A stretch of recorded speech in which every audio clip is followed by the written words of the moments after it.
Hello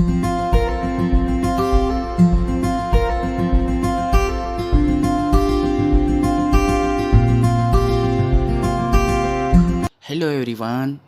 Online education my YouTube channel learn economics with અમિલમાં આપ સબનું સ્વાગત છે.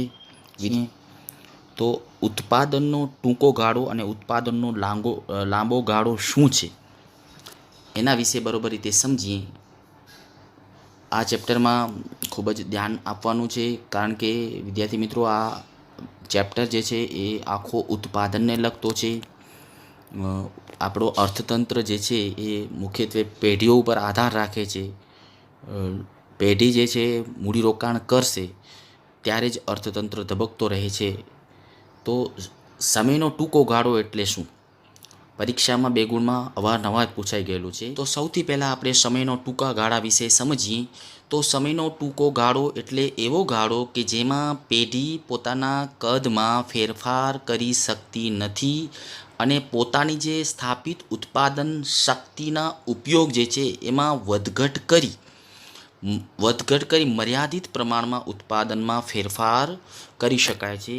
અહીં વિદ્યાર્થી મિત્રો સમજો બરાબર કે જ્યારે નવી પેઢીની સ્થાપના થાય છે ત્યારે નવી પેઢી હોય છે ને અમુક સમય માટે, થોડાક સમય માટે પોતાનો જે કદ જે છે, કદ મીન્સ એ કદમાં શું આવે તો કદમાં દાખલા તરીકે કારખાનાનું મકાન છે, પછી એણે જે પ્લાન્ટ બનાવ્યો હોય છે એ પ્લાન્ટ હોય છે, પછી જે પણ મજૂરો જે છે એનો સ્ટાફ જે છે એ સ્ટાફ તો એ વધારતી નથી. એનું કારણ શું છે?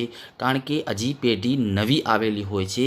શરૂઆતમાં પેઢી નવી હોય છે. થોડાક વર્ષો માટે એ પેઢી જે છે પોતાના ધંધાનો વિસ્તાર કરશે નહીં, પરંતુ એ પોતાની પાસે જેટલા પણ સાધનો જે છે એ સાધનોની મર્યાદામાં રહીને અમુક જ પ્રમાણમાં ફેરફાર કરે છે. જો અહીં ઉદાહરણ આપેલો છે, જુઓ કે ટૂંકો ગાળો એટલે પેઢી પોતાના સાધનો કયા તો મેં તમને વાત કરી એ સાધનો જે છે એ સ્થિર રહે છે, મતલબ કે એ સાધનો બદલાશે નહીં. તો એ સાધનો કયા?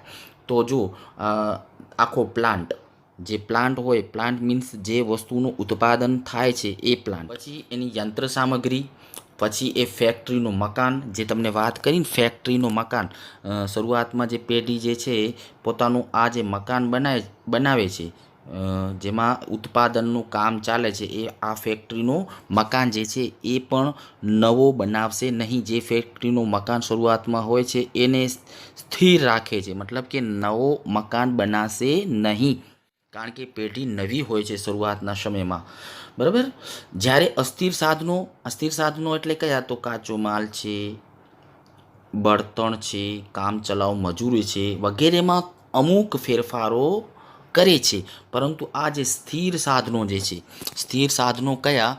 ફરીથી કહું તો જે આખો પ્લાન્ટ છે, જે વસ્તુનું ઉત્પાદન થાય છે એને આખો શું કહેવાય? પ્લાન્ટ કહેવાય. તો એ પ્લાન્ટ છે, પછી એ વસ્તુ બનાવવા માટે જે મશીનો વાપરે છે, જેને આપણે શું કહીએ છીએ? યંત્ર સામગ્રી કહીએ છીએ.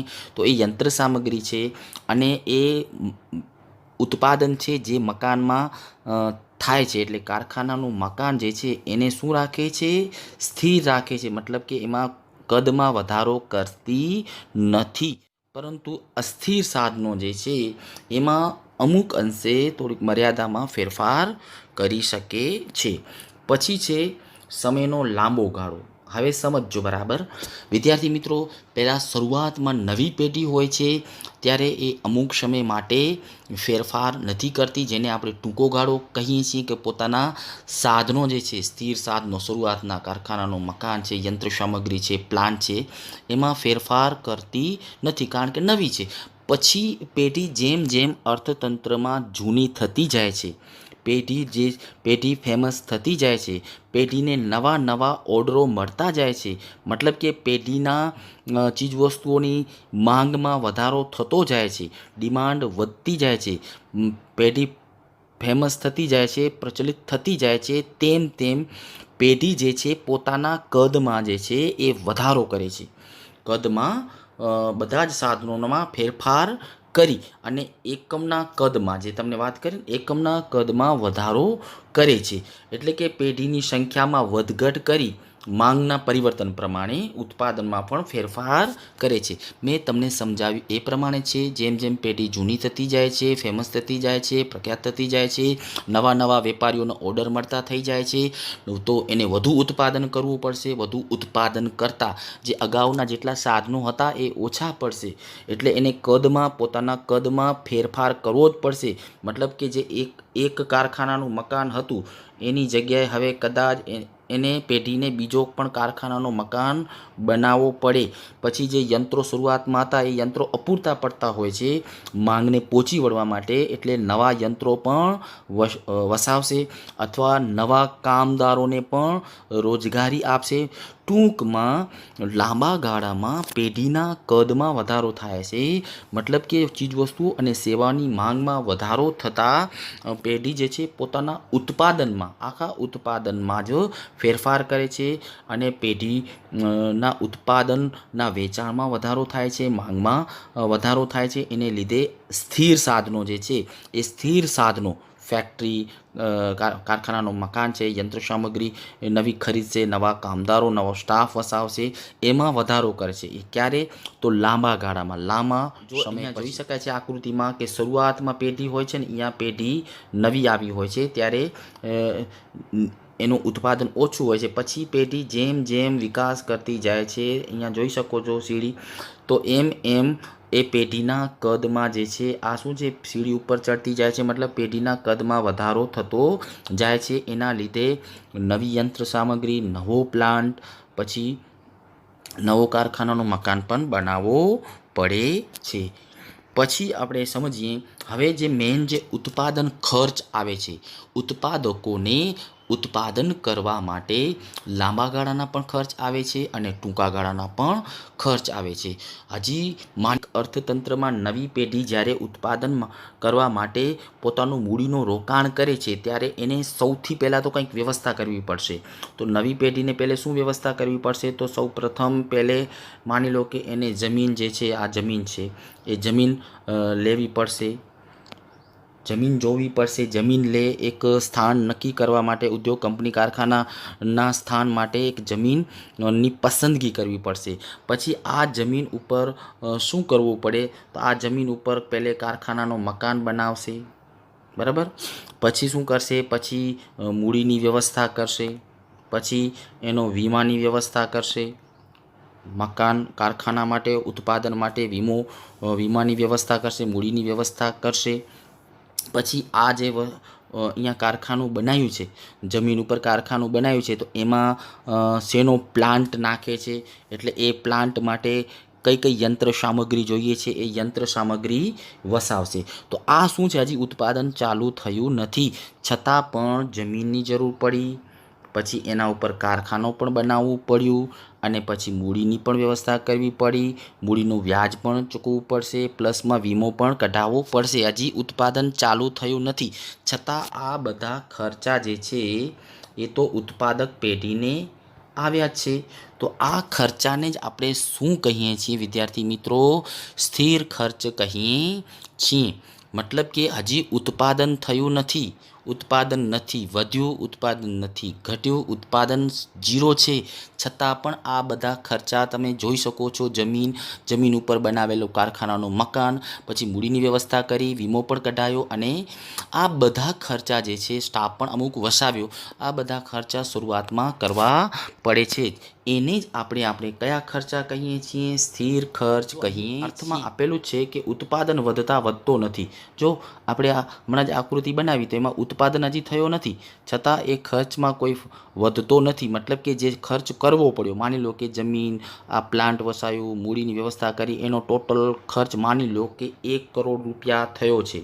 તો આ 1 કરોડ રૂપિયા તો અગાઉથી કરવો જ પડ્યો છે, હજી તો ઉત્પાદન ચાલુ થયું નથી. તો એનો મતલબ જ એવું થયું કે ઉત્પાદન વધતા જે ખર્ચ વધતો નથી, ઉત્પાદન ઘટતા પણ એ ખર્ચ ઘટતો નથી, કારણ કે ઉત્પાદન સાથે કોઈ લેવા દેવા જ નથી, બરાબર. ઉત્પાદન શૂન્ય હોય હજી ઉત્પાદન ચાલુ નથી થયું એટલે આ ઉત્પાદન શૂન્ય છે, છતાં પણ 1 કરોડ રૂપિયાનો ખર્ચ જમીનનો, યંત્ર સામગ્રીનો અને પ્લાન્ટનો ખર્ચ તો કરવો જ પડ્યો છે. તો એ ઉત્પાદન શૂન્ય હોય તો પણ એ ખર્ચ જે છે યથાવત રહે છે. તો એને જ આપણે કયો ખર્ચ કહીએ છીએ?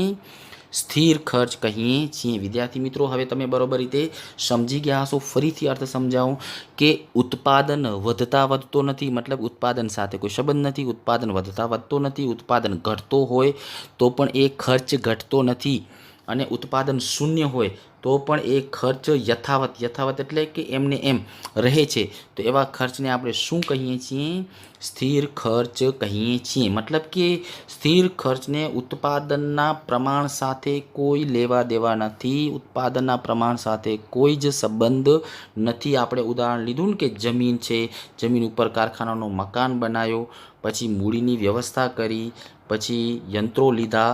તો આ શું છે કે આ તો બધું ખર્ચ જે છે એ તો શરૂઆતમાં કરવા જ પડ્યા ખર્ચા. એ કયા? માની લો કે એનો ખર્ચ આપણે અંદાજિત ખર્ચ લખીએ 1 કરોડ. તો આ 1 કરોડ રૂપિયા તો શરૂઆતમાં જમીનના, પ્લાન્ટના, મૂડીના, વીમાના, યંત્રો વસાવવાના એ ખર્ચા કરવા જ પડ્યા. એટલે ઉત્પાદન સાથે કોઈ જ સંબંધ નથી, છતાં આ ખર્ચા કરવા પડે છે. તો આ જ ખર્ચાને આપણે શું કહીએ છીએ વિદ્યાર્થી મિત્રો? સ્થિર ખર્ચ કહીએ છીએ. બરાબર.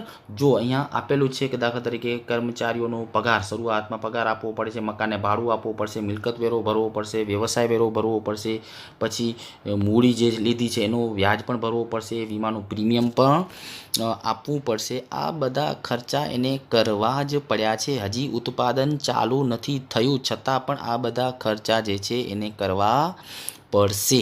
એક ઉદાહરણ દ્વારા, એક અનુસૂચિ દ્વારા અને આકૃતિ દ્વારા વધુ સારી રીતે સમજી શકીએ છીએ. અહીં જોઈ શકો છો કે અહીંયા ઉત્પાદન છે 0 છે, 1 છે, 2 છે, 3 છે, 4 છે અને 5 છે. આ એકમ છે. અને અહીંયા ખર્ચ છે, માની લો કે 100 અહીંયા રૂપિયા આપેલા છે. માની લો કે 100 લાખ આપણે લખી નાખીએ છીએ. 100 લાખ એટલે 1 કરોડ. બરાબર. 100 લાખ એટલે 1 કરોડ રૂપિયા.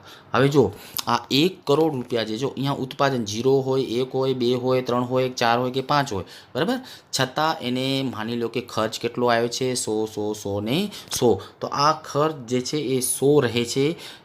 કેમ? તો આ શરૂઆતમાં કર્યું છે ખર્ચ, જમીન વસાવી, મૂડીની વ્યવસ્થા, વ્યાજ, પછી વીમાની વ્યવસ્થા. બરાબર. આ બધા ખર્ચા જે છે એ શરૂઆતમાં કરવા પડ્યા જ છે. એને ઉત્પાદન સાથે કોઈ લેવા દેવા નથી. એટલે આ માની લો કે 100, અહીંયા ઉદાહરણમાં 100 આપેલું છે, એ 100 તો ખર્ચ તો આવશે જ. ઉત્પાદન જો અહીંયા 0 છે તો પણ 100 છે, અહીંયા ઉત્પાદન 3 છે તો પણ સ્થિર ખર્ચ એટલે 100 જ છે, ઉત્પાદન 5 છે તો પણ સ્થિર ખર્ચ 100 જ છે. મતલબ કે ઉત્પાદન સાથે લેવા દેવા જ નથી, તો એ ખર્ચ જે શરૂઆતમાં કરવો પડ્યો એ તો થવાનું જ છે કોઈ પણ પેઢી. એની આકૃતિ દ્વારા પણ સારી રીતે સમજી શકીએ છીએ. જો અહીંયા OX ધરી ઉપર ઉત્પાદન આપેલું છે. આપણે જોયું આ અનુસૂચિમાં કે ઉત્પાદન ઓછામાં ઓછું કેટલું? 0 છે, અને વધુમાં વધુ કેટલું છે? 5 છે. અહીંયા ઉત્પાદન 1 થાય છે, 2 થાય છે, 3 થાય છે, 4 થાય છે અને 5 થાય છે. અને આપણે અનુસૂચિમાં એ પણ જોયું કે સ્થિર ખર્ચ જે છે એ કેટલો છે? અહીંયા 100 આપેલું છે. તો સ્થિર ખર્ચ બધામાં 0 છે તો પણ ઉત્પાદન ખર્ચ 100, પછી 1 ઉત્પાદન થાય છે તો પણ 100 જ છે, અહીંયા જોઈ શકો છો. પછી 2 એકમનું ઉત્પાદન તો પણ 100 છે. પછી 3 એકમનું ઉત્પાદન તો પણ સ્થિર ખર્ચ 100 છે. પછી 4 એકમનું ઉત્પાદન તો પણ સ્થિર ખર્ચ 100 છે. 5 વસ્તુનું ઉત્પાદન તો પણ સ્થિર ખર્ચ 100 છે. તો અહીંયા જો દરેક સ્થિતિએ 0 થી 1, 2, 3, 4 અને 5 ઉત્પાદન એનો ઉત્પાદનનો ખર્ચ જે છે એ દરેકમાં કેટલો છે? 100 જ આવે છે. એટલે આ તમામ બિંદુઓને જોડીએ એટલે કઈ રેખા બની જાય છે? આવી સીધી રેખા બની જાય છે, જેને આપણે શું કહીએ છીએ? સ્થિર ખર્ચ રેખા કહીએ છીએ. તો આ રેખા ઉપરથી જ દેખાય છે કે આ રેખા સીધી છે, અને આ સીધી રેખા OX ધરી જે છે એને સમાંતર છે. આ OX જેવી રીતે OX છે એ જ રીતના આ સ્થિર ખર્ચ રેખા છે. એટલે એમ કહેવાય છે કે સ્થિર ખર્ચની રેખા જે છે એ OX ધરીને સમાંતર હોય છે. ઘણી વખત મોસ્ટ ઇમ્પોર્ટન્ટ એક વાક્યમાં કે વિકલ્પમાં ઘણી વખત પૂછાયેલો છે કે કયો ખર્ચ OX ધરીને સમાંતર હોય છે? તો સ્થિર ખર્ચ જે છે એ OX ધરીને સમાંતર હોય છે. અહીં જોઈ શકો છો, અહીંયા આકૃતિની સમજૂતી આપેલી છે કે OX ધરી ઉપર શું છે તો ઉત્પાદન આપેલું છે, OY ધરી ઉપર શું છે તો ઉત્પાદન ખર્ચ જે છે એ આપેલું છે. તો સ્થિર ખર્ચ રેખા OX ધરીને સમાંતર છે. હમણાં જ આપણે સમજ્યા કે કયો ખર્ચ OX ધરીને સમાંતર છે તો સ્થિર ખર્ચ OX ધરીને સમાંતર છે, જે દર્શાવે છે કે ઉત્પાદન ગમે તેટલું વધે ઘટે છતાં સ્થિર ખર્ચ જે છે એ સ્થિર જ રહે છે, સોનો સો જ રહે છે. આપણે અગાઉ પણ સમજ્યા કે સ્થિર ખર્ચ જે છે એ ક્યારેય બદલાતો નથી, કારણ કે ઉત્પાદનના પ્રમાણ સાથે સ્થિર ખર્ચને કોઈ જ સંબંધ નથી. ઉત્પાદન પહેલાં જમીન ખરીદવી જ પડે, કારખાનાનું મકાન બનાવવું જ પડે, યંત્રો વસાવવા જ પડે, જેટલા સ્ટાફની જરૂરત હોય એ સ્ટાફની વ્યવસ્થા કરવી જ પડે, જેટલો વીમો વીમો જે કઢાવ્યો હોય આ કારખાનાનો ઉત્પાદનનો તો એ વીમાનું પ્રીમિયમ જે છે એ ભરવો જ પડે, મૂડી જેટલી લીધેલી હોય એનું વ્યાજ ભરવું જ પડે. હજી ઉત્પાદન ચાલુ નથી થયું છતાં પણ આ ખર્ચા કરવા જ પડે છે, અને આ ખર્ચાને જ આપણે શું કહીએ છીએ? સ્થિર ખર્ચ કહીએ છીએ. ફરીથી વિદ્યાર્થી મિત્રો, ટૂંકો ગાળો એટલે શું કે ટૂંકો ગાળો, ઉત્પાદનનો ટૂંકો ગાળો એટલે એવો ગાળો કે જ્યાં ઉત્પાદક પેઢી જે છે પોતાના જે આ સ્થિર સાધનો જે છે ને એ સ્થિર સાધનોમાં ફેરફાર કરશે નહીં. મતલબ કે ઉત્પાદનના કદમાં કે પેઢી પોતાના કદમાં વધારો કરશે નહીં. મતલબ નવી જમીન નહીં ખરીદે, નવો કારખાનાનું મકાન નહીં બનાવે, નવા યંત્રો નહીં વસાવે, કારણ કે શરૂઆતમાં નવી હોય છે એટલે એ સમયનો ટૂંકો ગાળો છે. કદમાં કે પેઢી પોતાના ઉત્પાદનમાં કોઈ ફેરફાર કરતી નથી એટલે સમયનો ટૂંકો ગાળો કહેવાય છે. જ્યારે સમયનો લાંબો ગાળો એટલે પેઢી જૂની થાય છે, પેઢીનું વર્ચસ્વ બજારમાં એની છાપ ઊભી થાય છે, પેઢીને નવા નવા ઓર્ડર આવે છે, નવા નવા વેપારીઓ આ પેઢી પાસે ઓર્ડરો લે છે, જેના લીધે ઉત્પાદનના પ્રમાણમાં વધારો કરવો પડે છે, કારણ કે માંગમાં વધારો થાય એટલે ઉત્પાદનમાં વધારો કરવો જ પડે, અને ઉત્પાદન વધારો કરવા માટે પેઢીને નવું કારખાનાનું મકાન બનાવવું પડે, નવા યંત્રો વસાવવા પડે, નવા કર્મચારીઓ રાખવા પડે, ટૂંકમાં નવી વ્યવસ્થા ઊભી કરવી પડે. એને જ આપણે શું કહીએ છીએ? સમયનો લાંબો ગાળો. ટૂંકમાં સ્થિર રહેલા સાધનો પણ સમયના લાંબા ગાળામાં અસ્થિર બની જાય છે. તો વિદ્યાર્થી મિત્રો, આશા રાખું છું કે આ મુદ્દો જે છે એ તમને બરોબર રીતે સમજાનો હશે.